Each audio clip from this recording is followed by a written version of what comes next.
আজি মই বনাইছোঁ সৰু সৰু শুকান মাছৰ পিটিকা। ফাৰ্ষ্টত মাছখিনিত মই গৰম পানী দিছোঁ, দি অলপ টাইম তিয়াই থ'ম। তাৰপাছত ভালকৈ চাফা কৰি লৈছোঁ। চাওক, ভালকৈ চাফা কৰি লৈছোঁ। এতিয়া কেৰাহীত অকণমান তেল দি তাতে অলপ হালধি পাউডাৰ আৰু নিমখ দি সেইখিনি ভালকৈ ফ্ৰাই কৰি ল'ম।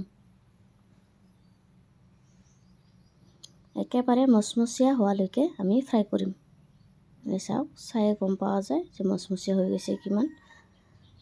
এবাৰ এইখিনি নমাই ল'ম আৰু সেই একে তেলতে পিঁয়াজ, নহৰু আৰু জলকীয়া দি সেইখিনিও ফ্ৰাই কৰি ল'ম।